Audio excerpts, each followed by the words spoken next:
El diable juga a daus i aquesta vegada ho ha fet amb els partits espanyols, que els hi ha regalat a la nit electoral el seu pitjor malson. L'enemic públic número 1 d'Espanya, el personatge que volen caçar des de fa anys, denostat, menyspreat, perseguit, amenaçat, president Puigdemont, resulta que té la governabilitat de l'Estat a les seves mans. Avui calia veure les portades dels diaris i sobretot calia veure la cara que se'ls va posar als comentaristes espanyols a les televisions espanyoles quan van començar a descobrir que Puigdemont seria absolutament clau. Després de ningunear-lo, de menysprear-lo, de que gairebé no existís, de no permetre-li ni tan sols que Junts tingués la publicitat electoral mínima. Han intentat matar-ho. Junts ha aguantat molt bé l'envestida i ara és clau. I això és una ironia, és un autèntic sarcasme del destí molt considerable. Com estan ara les coses? Òbviament només hi ha dos possibles presidents, Feijóo i Sánchez. Feijóo necessita el miracle que jo crec que és improbable, de que el PNB li dongui, li cedeixi el 5, o l'abstingui amb els seus 5 diputats, perquè només li falten 2. Si el PNB fes aquest miracle, Feijóo podria ser president. Però això voldria dir que el PNB s'ha de menjar l'aliança amb Vox. Impensable, inimaginable, i per bé que el PNB és un partit que sempre ha fet negociacions i que pot negociar amb uns o altres, crec que és altament impossible de pensar que arribés a acceptar un pacte que inclou a Vox.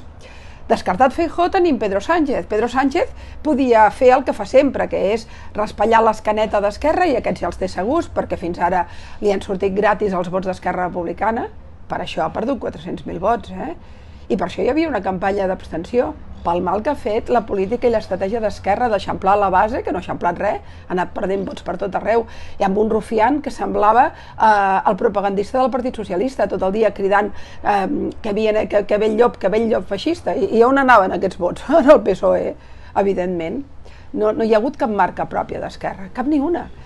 I Pedro Sánchez segurament devia imaginar que això es repetiria una miqueta per aquí, una miqueta per allà. Li ha sortit tan gratis el pacte anterior, tant de pressupostari com d'investidura amb Esquerra, que per què no?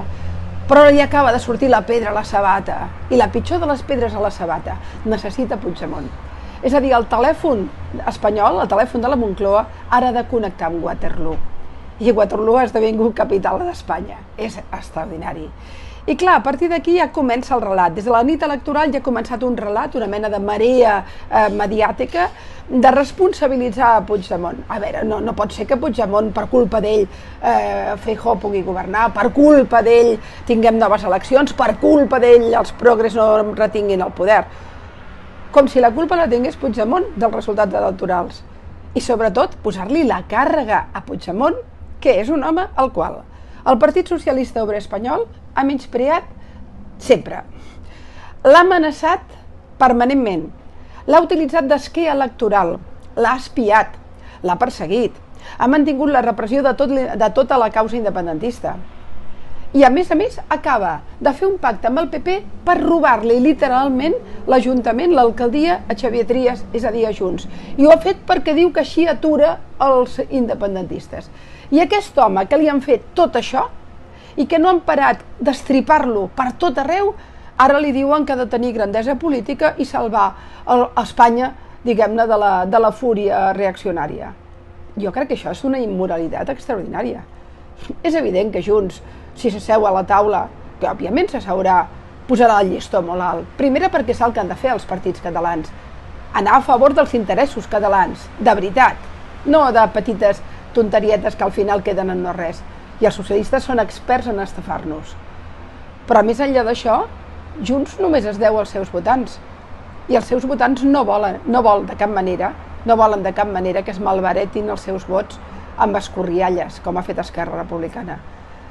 Sánchez ho té molt difícil. I si finalment el bloqueig es consolida i es va a noves eleccions, la culpa la tindrà els partits espanyols i les seves polítiques i les seves estratègies. No un partit que està permanentment contra les cordes, amb el seu president exiliat a Waterloo amb amenaça permanent i que l'única cosa que intenta és mantenir-se en la coherència dels seus ideals. No. Que el PSOE s'ho hagués pensat abans, denostar, menysprear, espiar, perseguir, amenaçar i robar l'alcaldia de l'Ajuntament de Barcelona. Ara ho té difícil i la culpa no serà de Puigdemont, la culpa és de Pedro Sánchez.